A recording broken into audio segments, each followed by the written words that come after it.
They broke your heart, didn't they? Maybe it was a lover who promised you forever but left when things got hard.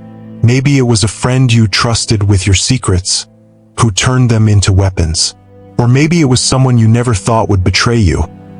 A family member, a partner, or even yourself. The pain cuts deep, doesn't it? It shakes you to your core, leaving you questioning everything. Why did this happen? Why me? Before we continue, please like and subscribe to our channel and join our community. Now, let's get started. And then there's that fire inside you, that little voice whispering, make them pay. It's tempting, isn't it? To plot, to scheme, to imagine scenarios where they come crawling back, or better yet, where they suffer the way you did. Because maybe, just maybe, if they hurt too, you'll finally feel better. But let me ask you something. Does revenge really heal you? Or does it keep you trapped, tangled in their web, dancing to their tune? That's the cold truth no one wants to hear. Revenge doesn't free you. It enslaves you. The more you obsess over them, the more power you hand over. They might have broken your heart, but by seeking revenge, you're letting them own your mind too. And here's where most people get it wrong. They think power is about fighting back, about proving a point, about making others regret their actions. But the Stoics knew something deeper. True power isn't about what you do to others. It's about mastering yourself. It's about standing tall in the chaos, unshaken, untouchable, and knowing that no one, not even the person who hurt you, has control over your peace. Marcus Aurelius, one of the greatest Stoic philosophers, once said, "You have power over your mind, not outside events." Realize this, and you will find strength. Think about that for a second.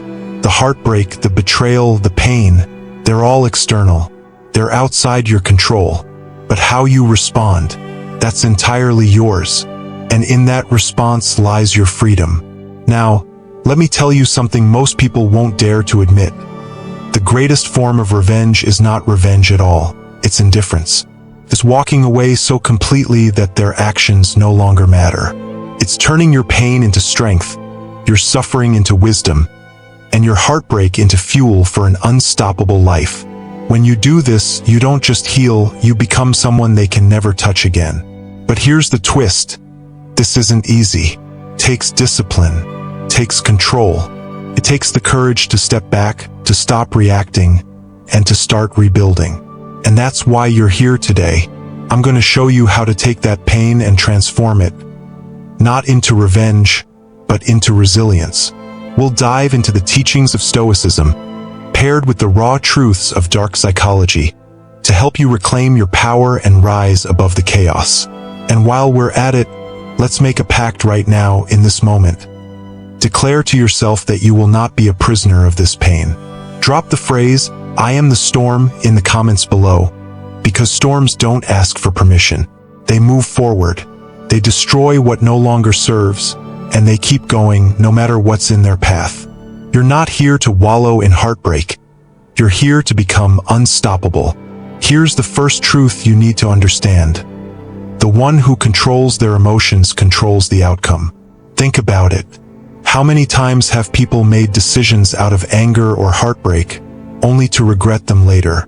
They send that bitter text, they lash out, or they seek revenge. And in doing so, they lose control of themselves. Every action becomes a reaction to someone else's choices. Do you see the trap here? When you react, you're letting them pull the strings. The Stoics believe that control over your emotions isn't just a skill. It's your greatest strength. Epictetus said it best. It's not what happens to you, but how you react to it that matters. The heartbreak you're feeling, the betrayal, those are events. They don't define you. What defines you is what you choose to do next. You can stay stuck in the cycle of pain, anger, and revenge, or you can take back control. Here's the secret. You can't control what they did, but you can control how much power you give it. And that power starts in your mind. Let's break this down. Every time you think about them, replay the betrayal or imagine revenge, you're feeding them energy. You're letting them occupy a space in your mind, rent-free. But what if, instead of letting them live there, you evicted them entirely? Here's how. Every time you catch yourself spiraling into thoughts of them, stop and ask yourself, is this helping me? If the answer is no, and it will be, redirect your focus. Shift it to something productive, something that builds you. Work on a goal, pick up a new skill, hit the gym, or dive into a passion project. Do anything but dwell on them, because the more you invest in yourself, the less power their actions have over you. Now, here's where it gets interesting. When you stop reacting, when you stop giving them the satisfaction of your attention, something incredible happens. They lose control. They start wondering why you're not broken, why you're not chasing them, why you're not playing the game they set up.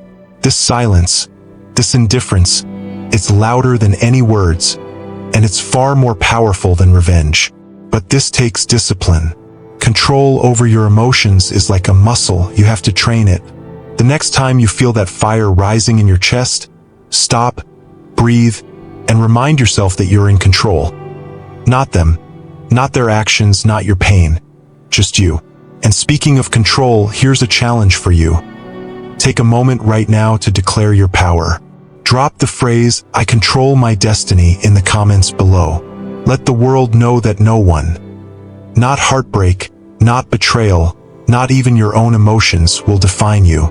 Let's talk about revenge. It's seductive, isn't it? When someone hurts you, the idea of making them suffer in return feels just fair, like it'll somehow balance the scales. But here's the harsh truth. Revenge is a mirage. It looks like it'll quench your thirst, but the closer you get, the more you realize it was never real. Why? Because revenge doesn't heal, it feeds the wound. Think about it. Even if you succeed in hurting them back, does it erase the pain they caused? Does it undo the betrayal? No. At best, revenge gives you a fleeting moment of satisfaction before it leaves you hollow. At worst, it consumes you entirely, turning you into someone you no longer recognize. Here's the Stoic perspective. Revenge doesn't punish them, it punishes you, keeps you tethered to the very person who broke you, draining your energy, your time, your peace. Seneca once said, "A wise man is unaffected by either the praise or the blame of others." In other words, true strength comes from rising above the petty games of retaliation. Why waste your life plotting someone else's downfall when you could be building your own empire? But let's dig deeper. Psychologically, the need for revenge often stems from a lack of closure. You want them to acknowledge your pain, to regret their actions, to apologize. But here's the kicker. You don't need their apology. Closure doesn't come from them, it comes from you. The moment you decide that their actions no longer define your worth, you free yourself from their grip. Now let me share something powerful. Indifference is the ultimate revenge. Imagine this. You've been hurt, betrayed, discarded. They expect you to crumble, to beg, to lash out. But instead, you move on. You thrive. You turn their betrayal into fuel for your own growth. That's the kind of revenge they'll never recover from, because it doesn't just say, "You didn't break me." It says, "You never had the power to." And here's the most satisfying part. When you stop reacting, you become unpredictable. They can't read you. They can't manipulate you. Your silence becomes deafening. Your success becomes a mirror reflecting their failure. And suddenly, they're left wondering what went wrong. Not with you, but with them. So let me challenge you again. Forget revenge. Focus on rebuilding. Focus on yourself. Drop the phrase, "I rise above," in the comments below if you're ready to leave the past behind and claim your power. Let the world know that you don't stoop to their level. You rise to your own. Heartbreak and betrayal? Let's call them what they really are. Pain. Raw, soul-crushing pain. And pain has a way of making us feel powerless, doesn't it? Like the world is spinning out of control and we're just stuck, drowning in it. But here's a secret. The Stoics understood better than anyone. Pain isn't the enemy. It's an opportunity. Marcus Aurelius had a phrase for this. The impediment to action advances action. What stands in the way becomes the way. In simple terms, your pain is your path. The very thing that broke you can be the thing that builds you if you let it. This is where AmorFati comes in. Amorti means a love of fate.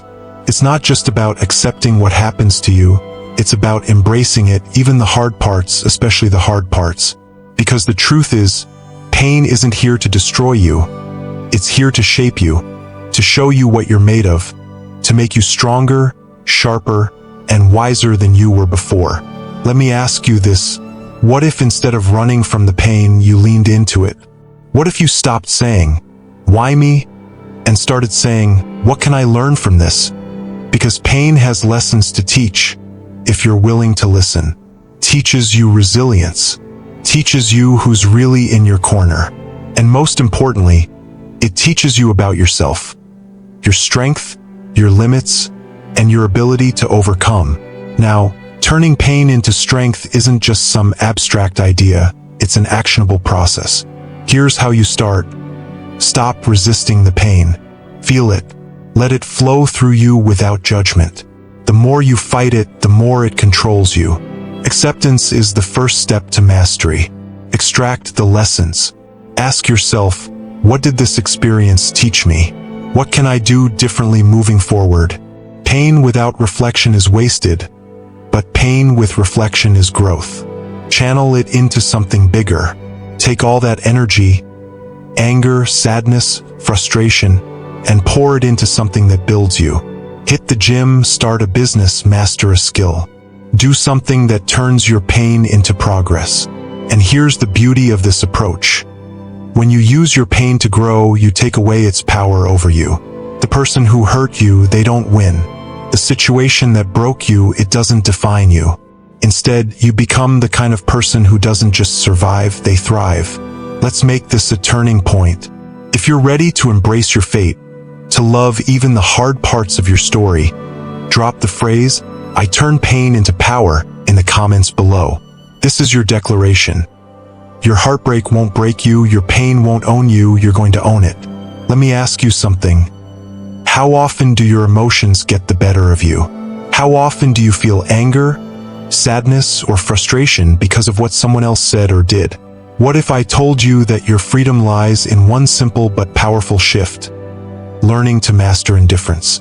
The Stoics called it apatheia, not apathy, as in not caring, but a serene, unshakable state where you control your emotions rather than letting them control you. Imagine this. Someone insults you, betrays you, or tries to bring you down, and instead of reacting, you remain calm, unmoved. Their words and actions roll off you like water off a stone. That's not weakness, it's strength. It's the ultimate form of power. Marcus Aurelius put it perfectly. You don't have to turn this into something. It doesn't have to upset you. Think about that for a second. No one can make you feel anything unless you let them. Your reaction, that's where your power lies. The moment you stop reacting, you take back control. But here's where it gets interesting. Indifference doesn't just free you, it also unnerves the people who try to hurt you. When someone lashes out at you, they expect a response. Anger, pain, anything. But when you give them nothing, when you meet their chaos with calm, it throws them off balance. They lose the game because you refuse to play. Now, mastering indifference isn't about pretending you don't feel anything. It's about choosing where to place your energy. Ask yourself, does this situation deserve my attention, my peace, my time? Most of the time, the answer is no. Your peace is sacred, don't give it away so easily. Here's how you practice apatheia. Pause before you react. When someone tries to provoke you, take a moment, breathe, and remind yourself that their actions don't define you. Detach emotionally. Visualize their words or actions as a wave passing by. You see it, but you don't let it drown you. Focus on what you can control. You can't control what they do, but you can control your response. Choose calm every time. And let me tell you, indifference is magnetic. People are drawn to your calm energy because it's so rare in a world full of overreactors. It's a quiet kind of power that says, I'm untouchable. Let's make this personal. If you're ready to stop letting others control your emotions, drop the phrase, "I choose calm," in the comments below. Let it be a reminder to yourself and to everyone watching that your peace isn't negotiable. Do you know what the loudest sound in the world is? Silence. Silence has a weight, a presence, a power that most people underestimate. In a world full of noise, arguments, drama, and endless opinions, choosing silence makes you stand out. It makes people lean in. It makes people uncomfortable. And that discomfort, that's where your power lies. Here's why silence is so effective. Most people are desperate for attention. They want your reaction, your validation, even your anger. When you respond, you give them what they want. But when you stay silent, you deny them control. You keep them guessing. They start wondering, why aren't they reacting? What are they thinking? Your silence becomes their obsession. The Stoics understood this well. They believed that speaking less and observing more was the key to wisdom. Epictetus said, "We have 2 ears and 1 mouth so that we can listen twice as much as we speak." Silence isn't just about holding your tongue. It's about using restraint as a weapon. It's about showing strength by not saying what doesn't need to be said. But let's go deeper. Silence also protects your energy. Every word you speak is energy spent. Every argument you engage in, every drama you respond to, it all drains you. By staying silent, you keep your energy for what truly matters. Your growth, your peace, your purpose. Here's how you can start using silence as a tool. Resist the urge to explain yourself. You don't owe anyone an explanation for your choices, your healing, or your boundaries. Silence speaks louder than any justification. Let your actions do the talking. Instead of telling them you've moved on, show them. Let your progress, your success, and your happiness speak for you. Hold your power in conversations, in arguments, or confrontations. Don't rush to fill the silence. Let it linger. Watch how people reveal themselves when you stay calm and quiet. Here's the thing. Silence isn't passive. It's active. It's a statement that says, "I'm in control," and nothing frustrates those who want to hurt you more than realizing they can't provoke you. Your silence says, "I've already won." Let's make this real. If you're ready to embrace the power of silence, drop the phrase, "My silence is my strength," in the comments below. Say it as a reminder to yourself that not every battle is worth fighting, and sometimes the most powerful move is saying nothing at all. Now that you've mastered silence and taken control of your emotions, it's time to ask yourself a critical question. What am I going to do with this pain? Because here's the truth. Heartbreak and betrayal can destroy you, or they can become the foundation of the life you've always dreamed of. The choice is yours. Are you going to let their actions define your story? Or are you going to use this as fuel to build something extraordinary? The Stoics believed in taking every obstacle, every hardship, and turning it into an opportunity for growth. Marcus Aurelius famously said, "The best revenge is not to be like your enemy." What does that mean? It means you don't waste your time and energy trying to get even. Instead, you rise above and focus on becoming the best version of yourself. A version so strong, so successful, that their betrayal becomes a mere footnote in your journey. So how do you do it? You rebuild brick by brick, step by step. Here's where you start. Invest in your physical and mental health. Hit the gym, take up running, or practice yoga. When you strengthen your body, you strengthen your mind. A healthy, resilient body sends a clear message. I am unbreakable. Master your craft. Whatever your passion is, whether it's art, business, writing, or something else, commit to it. Pour your energy into becoming so skilled that your success speaks louder than any words ever could. Build financial independence. Money might not buy happiness, but it buys freedom. Use this time to level up your career, start a side hustle, or learn a skill that increases your earning potential. Independence is power. Surround yourself with people who lift you up. This is your chance to audit your relationships. Let go of toxic connections and seek out people who inspire and support you. Quality over quantity every time. And here's the most important part. Keep moving forward. progress doesn't have to be dramatic. It just has to be consistent. Every step you take away from the person who hurt you is a step closer to the life you deserve. The more you build, the less their betrayal matters. Because here's the ultimate truth. Your success isn't about them. It's about you. It's about proving to yourself, not anyone else, that you're capable of greatness. Now imagine this. Months from now, maybe years, you'll look back on this moment not with bitterness but with gratitude. Because this heartbreak didn't break you. It built you. It lit a fire inside you that no one can extinguish.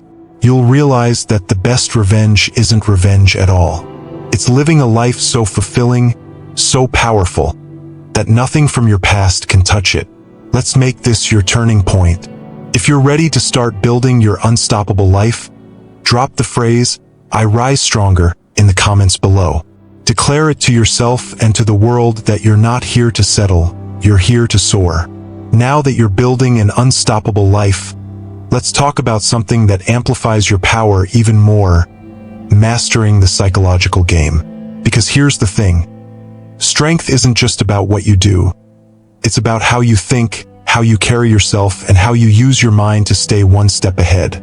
The key: detachment and unpredictability. When you combine these two, you become untouchable. Let me break it down for you. First, detachment. Detachment isn't about not caring. It's about not clinging. It's about being able to walk away from anything or anyone that no longer serves you. When you detach, you stop giving people the power to control your emotions, their opinions, their actions. They don't define your worth. As the Stoics taught, what matters most is what's within your control. Your thoughts, your actions, your peace. Everything else? Let it go. Here's why detachment is so powerful. It makes you immune to manipulation. When someone tries to push your buttons, they're expecting a reaction. When you give them none, you leave them powerless. They can't predict you, they can't influence you, they can't touch you. Now, let's talk about unpredictability. People crave certainty. They want to know how you'll react, what you'll do next. But when you're unpredictable, when you don't follow the script they expect, you keep them on edge. And that's where your power grows. They'll spend all their energy trying to figure you out while you stay calm, collected, and focused on your goals. Here's how you master this game. Keep your plans private. Don't broadcast your moves to the world. Let your success speak for itself. Silence and mystery are your allies. Respond with calm, calculated actions. When someone tries to provoke you, don't lash out. Take your time. Every move you make should be deliberate and thought out. Stay flexible. People who think they know you will try to predict your next steps. Prove them wrong by staying adaptable and open to new paths. Now, let's pair this with a little dark psychology. When you're detached and unpredictable, you control the narrative. People who wronged you will expect anger or pain. But when you give them calm, when you give them success, it forces them to reflect on their own actions. They'll wonder why you're thriving while they're stuck. And here's the truth.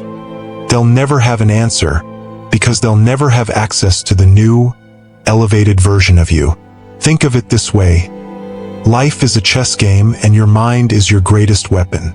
By mastering detachment and unpredictability, you stop playing defense and start playing offense. You control the board. Let's make this real. If you're ready to master the psychological game and claim your power, drop the phrase, "I am untouchable," in the comments below. Let this be your declaration that no one, not the person who broke you, not anyone, can shake your peace or your progress. Let me tell you something you need to hear. You are not a victim. Yes, they hurt you. Yes, the pain was real. But staying in victimhood gives them more power than they deserve. And here's the truth. You can't control what happened to you, but you can control what happens next. That's the difference between being a victim and being empowered. The Stoics were masters of this mindset. They believed that suffering wasn't an excuse to give up. It was an opportunity to grow stronger. Epictetus said, "It's not what happens to you, but how you respond that matters. That response, that's your power." And when you shift from victimhood to empowerment, you stop asking, "Why did this happen to me?" and start asking, What am I going to do with it? Here's the key to moving out of victimhood. Stop seeing yourself as someone who was hurt and start seeing yourself as someone who is healing. Healing is active. It's a choice. It's the decision to take the pain, the betrayal, the heartbreak, and turn it into fuel for something greater. Let me break it down for you. Reclaim your narrative. Stop letting their actions define your story. You're not the one they cheated on or the one they betrayed. You're the person who overcame it. Rewrite your story with you as the hero. Focus on what you can control. You can't change the past, but you can control your future, your habits, your mindset, your daily actions. These are all within your power. Let go of resentment. Forgiveness isn't about them, it's about freeing yourself. When you hold on to resentment, you stay chained to the past. Let it go. Not because they deserve it, but because you do. And here's a powerful thought. When you shift out of victimhood, you become unstoppable. You stop waiting for an apology that may never come. You stop replaying the past and start building the future. You stop needing closure from someone else, because you create it within yourself. Empowerment is about realizing that the person who hurt you no longer has a say in your life.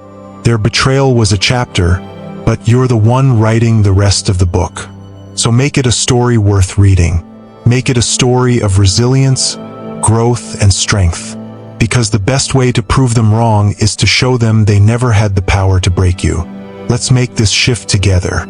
If you're ready to leave victimhood behind and step into your power, drop the phrase, "I write my story," in the comments below.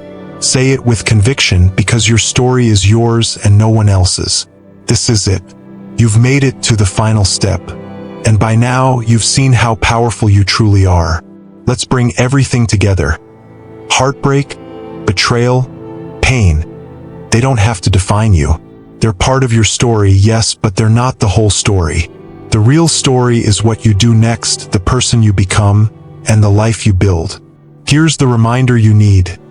Every great transformation begins with hardship. The Stoics understood this. Marcus Aurelius endured betrayal, loss, and war. Yet he wrote, "The obstacle is the way." What he meant was this.